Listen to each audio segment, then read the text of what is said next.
Have your fantasy teams been struggling this year? Or perhaps you've been doing pretty well but want to put yourself over the top? Then make sure to visit our friends over at Finish First Fantasy Advisors. They are the premier one-on-one consulting firm that specializes in providing you with expert support to help guide you to the championship. You will be matched with one of their expert advisors to provide you with the season-long insight for your redraft, dynasty, or DFS formats. Their advisors will contact you weekly to answer all of your questions and provide you the needed information to get to the next level. Set up a free 15-minute consultation by emailing them at info@finishfirstfantasy.com or by visiting them at www.finishfirstfantasy.com. That's www.finishfirstfantasy.com. Hello and welcome to another episode of the SkullKing Sports Fantasy Football Podcast. My name is Ryan Skulbert. I am your host, and welcome to Week 1 of the NFL. It has been, in some ways, quite triumphant, and in some ways, quite the disaster. Had some picks today that went very much my way, had some picks that did not. So we will go over those a little bit. We'll talk about some of the injuries that have happened and what those mean. We'll go over our Kings and Stings, the biggest games and biggest busts of the day, as well as some things to watch for the Monday Night Football game. Just a reminder, tomorrow's show will be our waiver wire show, so we'll go over all the picks that we think are the best for you to pick up in players that are in leagues. Players that are owned in 50% or less of fantasy leagues. So, hope you guys will be back for that one tomorrow. And then the last show, still trying to figure out how I want to, because we're doing things a little bit different now, a little bit new. Trying to freshen things up. So I'm trying to figure out how we want to do our show that will go live on Wednesday. I can't decide if I want to do I may do a little bit of DFS as well as just some game preview stuff. So I hope you guys are in good shape with your fantasy leagues so far going into Monday. I've got most likely 3 wins already in the bag out of 5. I've got another one that is going to be very, very, very, very close.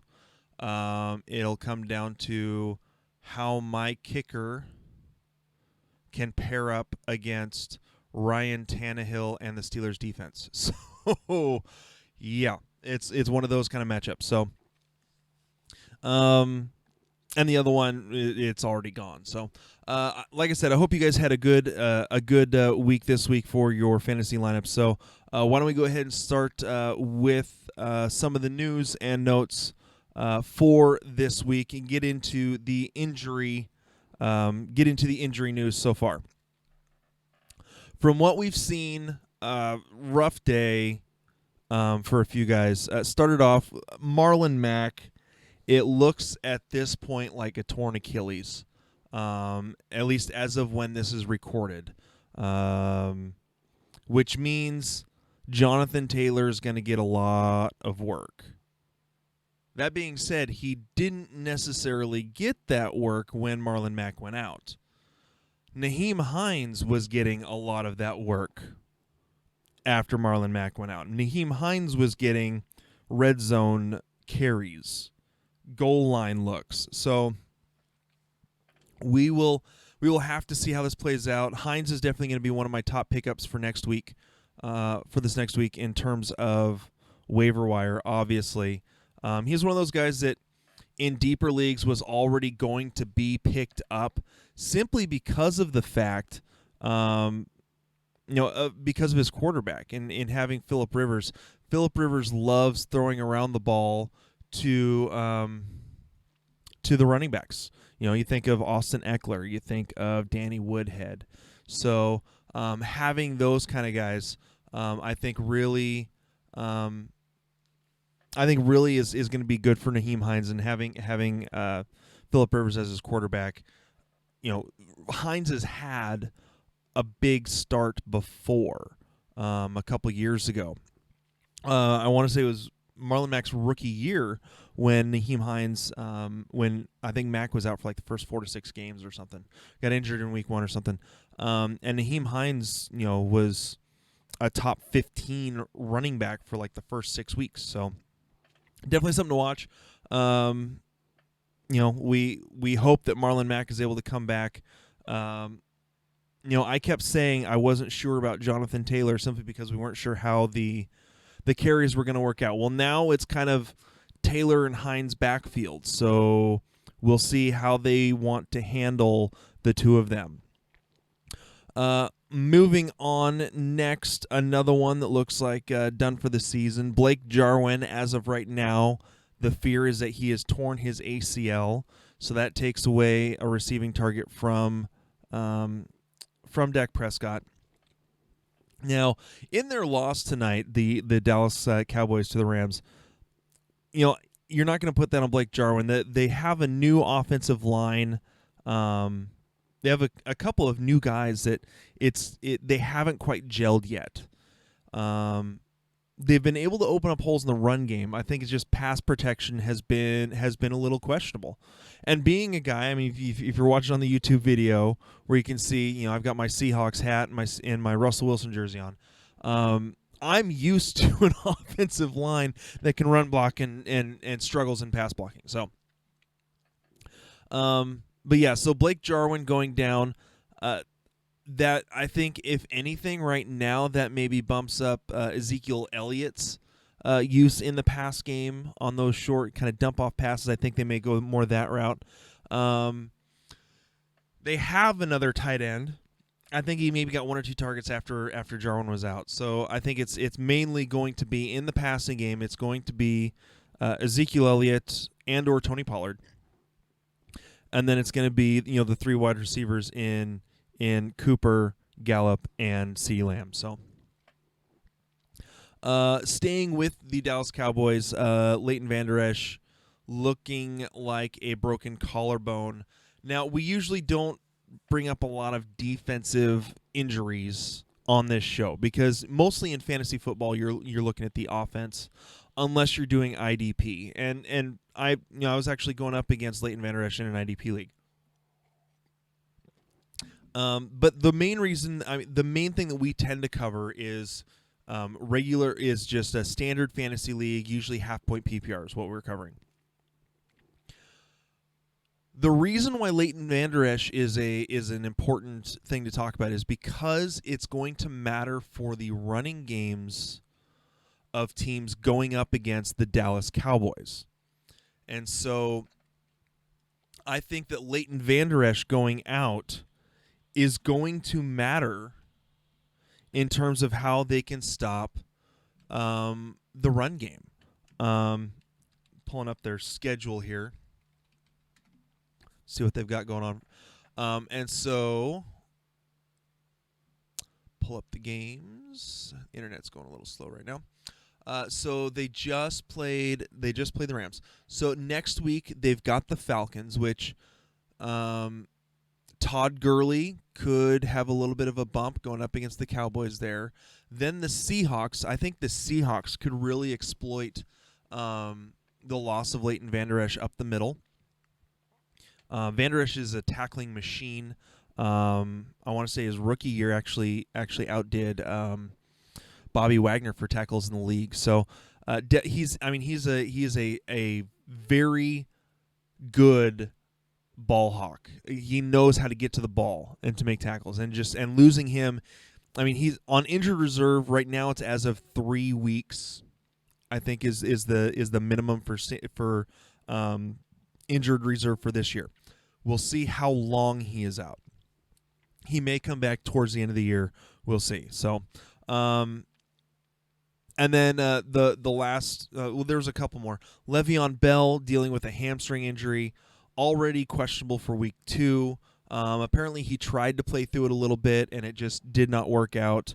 Ended up only 8 total touches in this game. I want to say it was 6 carries and 2 receptions. So just a disappointing day from him.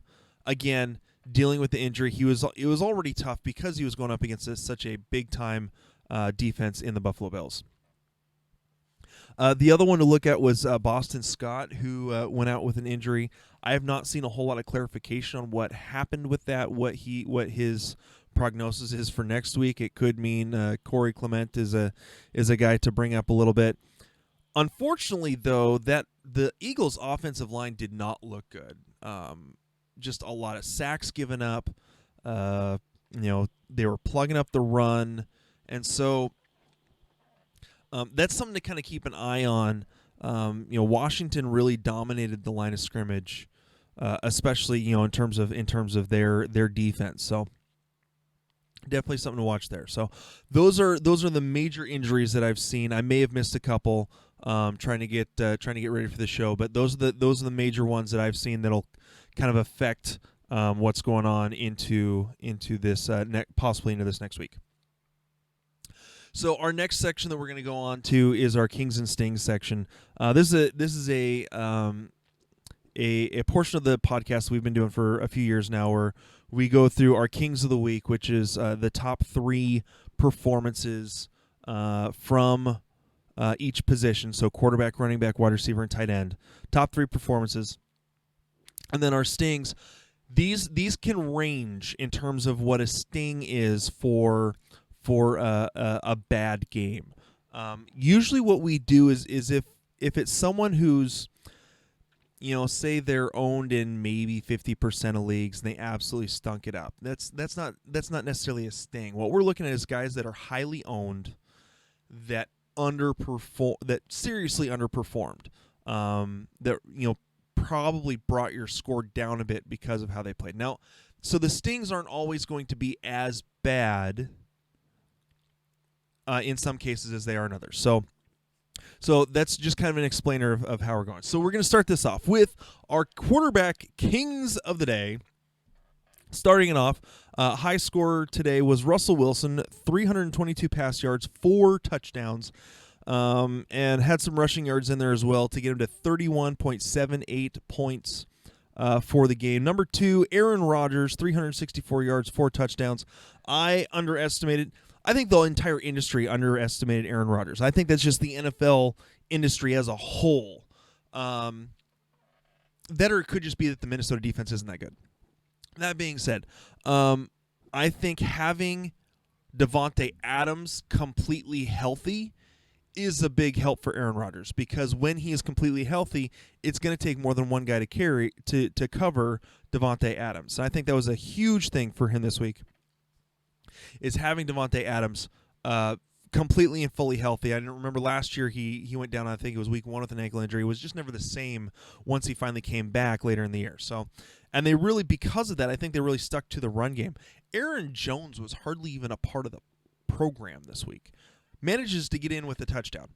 That being said, it was not the Aaron Jones show like it was last year. So I can see some regression from him. But Aaron Rodgers, phenomenal game. We'll kind of look to see what's going on these next couple weeks. I am obviously going to be moving him up in my rankings this next week because it looks like the way that they're running that offense is actually going to benefit Aaron Rodgers, because they aren't going to be – it doesn't not look, at least right now, like they will be quite so run heavy. And number 3 is Josh Allen. After starting off the day with a fumble, a lost fumble on their first possession, ends up going 312 yards. First Buffalo Bills quarterback since like 2016, I believe, to throw for 300 yards. He also threw 2 touchdowns and had 57 yards on the ground and a touchdown for 28.18 points from the quarterback position. The big stings of the day. Now again, when you're typically wanting about, I think in these kinds of leagues, 4 points per touchdown pass, 6 per touchdown run. You figure about 19 to 21 points, somewhere in there, especially with guys like Drew Brees and Wentz, who are going up against what were usually considered weaker defenses. Drew Brees, only 160 yards passing and 2 touchdowns for 14.4 points, so it's about 5 to 6 points under his projection. And Carson Wentz threw for 270 and 2 touchdowns, unfortunately also threw for 2 interceptions, so that brought him down to 15 points for the day. So again, semi-disappointing games from those two. Moving on to the running backs. Josh Jacobs, number one player of the week. Well, number one running back of the week. 93 rush yards, 3 rushing touchdowns, 4 catches for 46 yards, finishes with 33.9 points. Big game for him. I think he is going to be featured in this offense. It led to a win for the Vegas Raiders. So I definitely think that Josh Jacobs is going to be the focal point of that offense. He proved that he is a very solid player last year, and really put it to the Carolina Panthers today. Going to the other side of the ball, Christian McCaffrey, 96 yards on the ground, 2 touchdowns, 3 catches for 30 yards. I was somewhat surprised he wasn't used more in the passing game.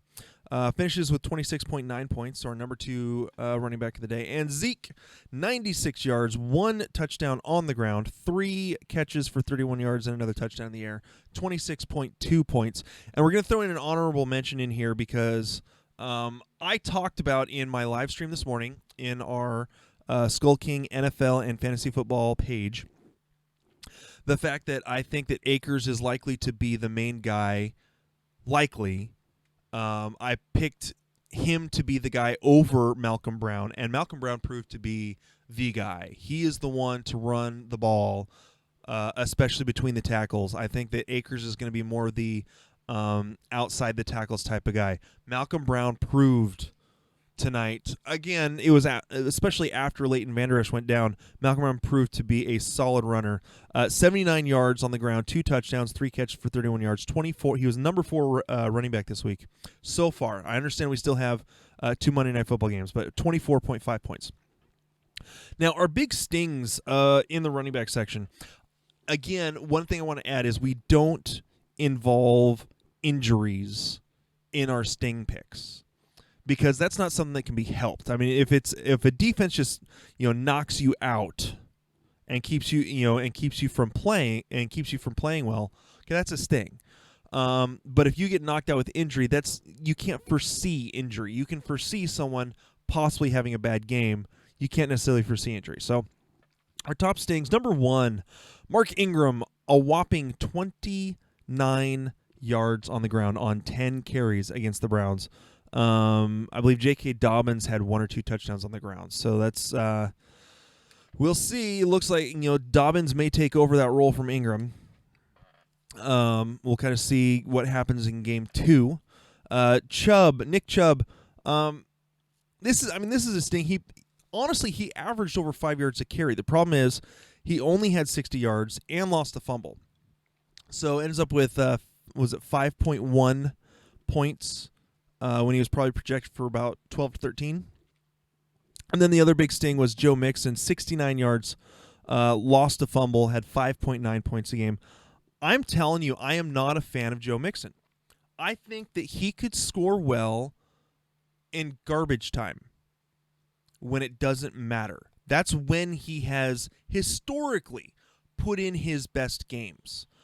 I do not see Joe Mixon as a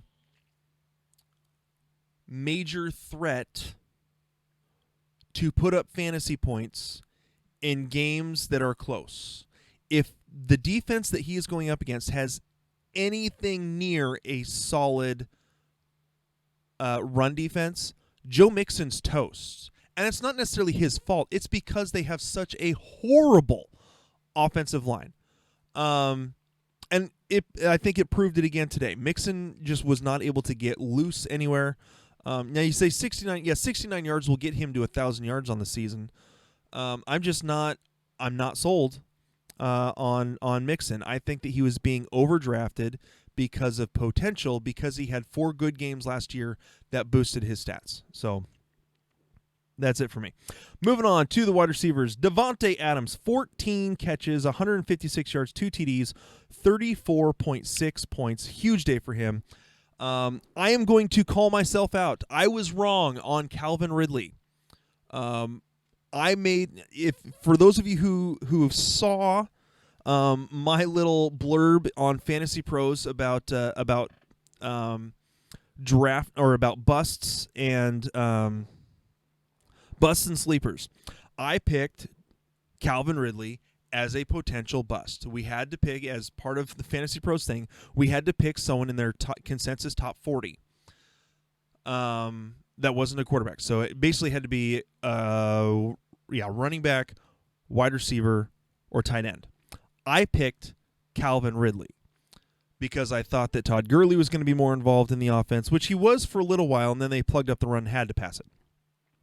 And then especially when the Seahawks got up by so much, it didn't matter. They had to pass it.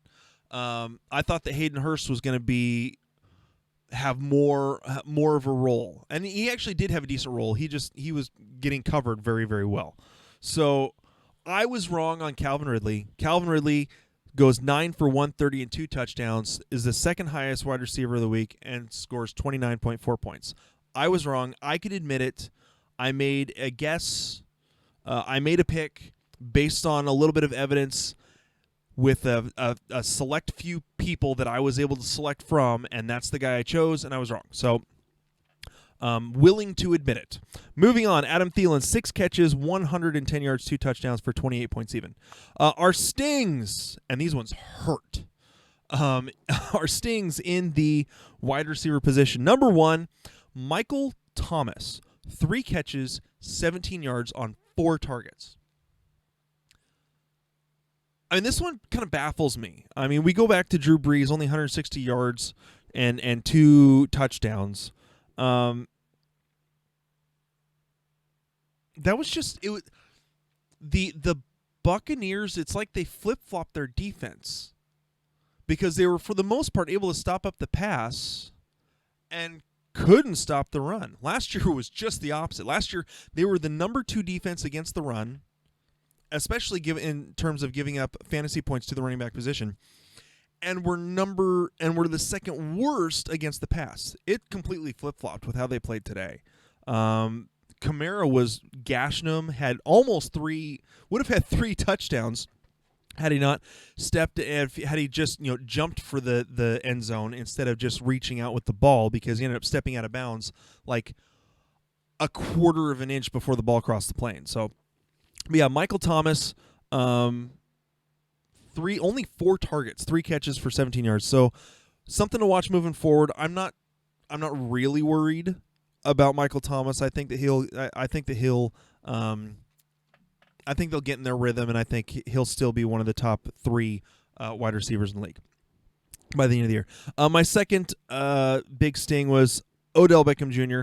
Now, I know there are people that say, well, yeah, he was going up against Baltimore. Yes, he was going up against Baltimore, and I understand that.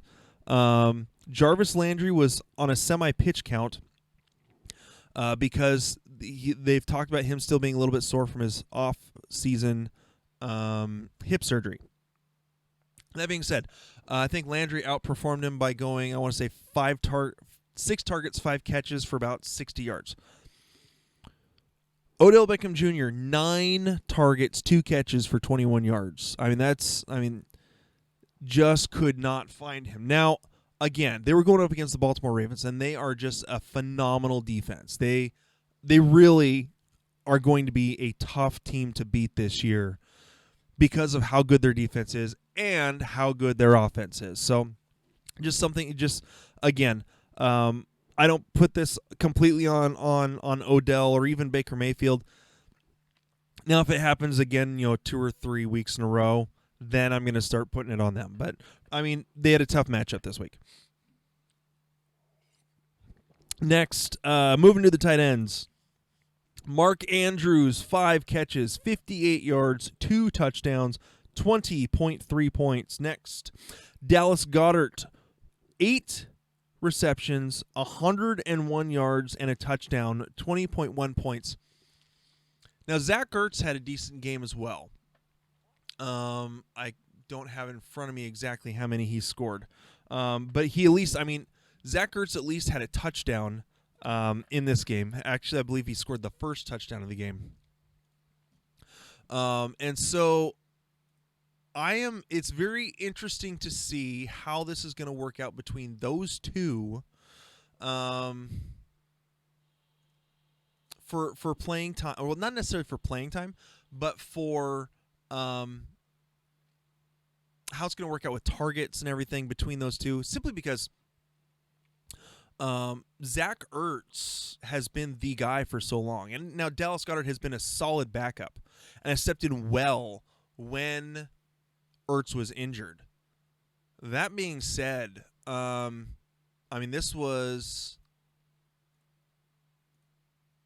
this wasn't even close to being even. Let me pull up. All right, Zach Ertz finished 7 targets, 3 catches, 18 yards, and a touchdown. Let me see if I can pull up how many points, the actual points. There we go. Dallas Goedert had 9 targets. So he finished with more targets than Zach Ertz as well. So definitely something to watch. Dallas Goedert right now is only rostered in 55% of Yahoo leagues. Now, usually when we do our waiver wire show, it's usually for players that are owned in 50% or less. For tight ends, I may up that simply to say Dallas Goedert needs to be on. He needs to be rostered. He needs to be owned. So, the fact that he's owned less than someone like even T.J. Hawkinson. Now, I get Hawkinson had a great game. He was our tight end 3, 5 catches, 56 yards, and a touchdown, 14.1 points. Solid game from him. Dallas Goedert needs to be owned in leagues, period. So, moving on. The stings. Again, these are going to be a little weird, not quite as stingy. Because of the fact that the tight end position is such a cluster bleep, however you want to put it, because basically you have your top 4 to 5 guys every year that are pretty solid, top 2 to 3 that you can just count on, and after that it's a crapshoot on who's actually going to be scoring. So my stings for tonight, number 1 is Tyler Higby. All of the hype and everything for him, 3 catches for 40 yards, 5.5 points. There was a lot of people expecting a lot more out of him, expecting him to be targeted a lot more than he was in this game. Let's see. He ended up only having 4 targets. Let me see if I can actually find, because Gerald Everett was healthy and playing. Gerald Everett, he only had 2 targets. So it'll be interesting to see what happens in that offense between those two. I'm not as high on Higby as most of the industry is. So again, we'll kind of see how this plays out. Number 2, Gronk, 2 catches for only 11 yards, 2.1 points and a half point PPR. Again, the Saints defense was absolutely killing it today and making things rough on Brady. So I think that there will be better games out there for both Brady and for Gronk. But yeah, definitely for Gronk, I want to say he was drafted around quarterback or around tight end number 12. So it's not a huge bust, but for people who are starting him, not exactly what you were hoping for. Even in week 1, you're hoping for a little bit more from him. And finally, Hayden Hurst, 3 catches, 38 yards. Considering how bad the Seahawks were last year in guarding tight ends, they really locked down Hurst today for only 5.3 points in half-point PPR. So I can see bigger games from Hurst moving forward as well. So that is it for our Kings and Stings. The one last thing we want to go over, things to watch for in Monday Night Football. There's a little bit more to cover because there's 2 games. So I believe the first game is going to be Pittsburgh and the New York Giants. And the big thing to watch for me is Big Ben's return. And so I think that if Big Ben can stay healthy, he is going to be a top 10 quarterback. I think there's enough talent around still in that offense with James Conner at running back as long as he stays healthy. And even if he doesn't, I think they have enough role-playing guys in that backfield to make up the difference if James Conner does go down.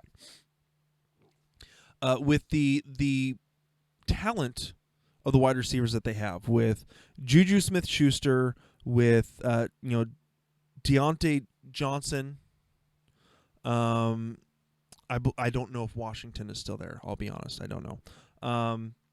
They've got Eric Ebron there playing tight end. So there's a lot of talent there. Chase Claypool, who I know has had a really good camp. So those are the kind of guys that you can watch. There's talent around for Ben to work with, and so I think as long as he stays healthy, he can still put up a top 10 quarterback season.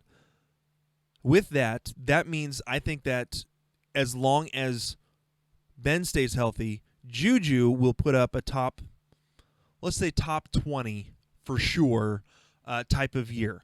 I'm not going to say top 15 because a lot of that's going to depend on touchdowns, to be completely honest. But I think he can put up a top 20 season, be a wide receiver, back to the wide receiver 2 area, around 1,000 yards, 1,000 to 1,200 yards receiving, 5-6 touchdowns. So I think that Juju can do that. So tomorrow it'll be interesting to see how that chemistry comes back. The other thing to watch in that game, Daniel Jones, he showed last year some glimpses of really, really special talent. It'll be interesting to see if he can carry that into this year and how a second year in the league can help him perform even better. So, and he'll also have a completely healthy Saquon Barkley. So again, having that around him, we'll see what Daniel Jones can do going into a second year. The things to watch for in the second game, which is the Denver Broncos against the Tennessee Titans. Sorry, I'm even looking at it and can't read it. One of the things to look at for me is the Gordon and Lindsey splits in the backfield. Now, I've seen rumors. I've seen tweets. Let's put it that way. I've seen tweets about there being some speculation or there being some rumblings about the Denver Broncos a little worried about how much they spent on Gordon and whether it was actually worth it. I've heard that Lindsey has shown to be the better running back in camp so far. And because of that, I think that Lindsey is a guy that should be owned as well in leagues. It'll be interesting to watch what happens tomorrow night and how those splits and who kind of outperforms who in that. Now, they're going up against a tough defense in Tennessee, but seeing which one outplays the other. And then moving to the other side, the things to watch for me is Ryan Tannehill. We know that they've got Derrick Henry. Derrick Henry's a beast, probably going to put up some decent numbers tomorrow. How well can Ryan Tannehill stay healthy, stay upright, because that's going to be important, and get the ball to A.J. Brown and Jonnu Smith? I think that Jonnu Smith, again, if Tannehill can stay healthy all year, Jonnu Smith could be in for a solid sleeper tight end type of season. I think that A.J. Brown is going to be, I think he's again going to be in that kind of wide receiver 2 range, wide receiver 15 to 20. He could put up more than that, but in a run-based offense, he has to be super efficient. And last year he was super efficient. He has to do it again and get more targets in order for that to happen. So I'm interested to see if that happens. I like Tannehill for this year. After Tannehill became the starter, I want to say in week 7 or 8 of last year, I think from week 8 to the end of the season, Tannehill was the quarterback 3. Is either he was the quarterback 3 or he averaged the third most points per game at quarterback the second half of the season. So I think that Tannehill is again, as long as Derrick Henry stays healthy and they continue to use that run game to set up the play action pass, much like I talked about in my live stream today, like the Seahawks do, and using that run game to set up the pass. I think that Tannehill could be in for another very, very good year fantasy-wise. So that is it. That's all I got for you tonight. I hope you guys enjoy this episode. Again, I will be bringing you tomorrow night the waiver wire pickups for Week 2 in the NFL. Hope you guys are able to pull out wins. If you're behind, I hope you are able to keep the lead if you are ahead tomorrow with the 2 Monday Night Football games. Hope you guys enjoy them. Hope you guys have a great night, and we will talk to you later. Hey, SkullKing Nation. Thank you for listening to the SkullKing Football Podcast. Did you like this episode? If so, be sure to go to iTunes, Stitcher, Google Play, and YouTube to subscribe. Also, please leave us a rating and reviews to let us know how we can better help you rule your leagues.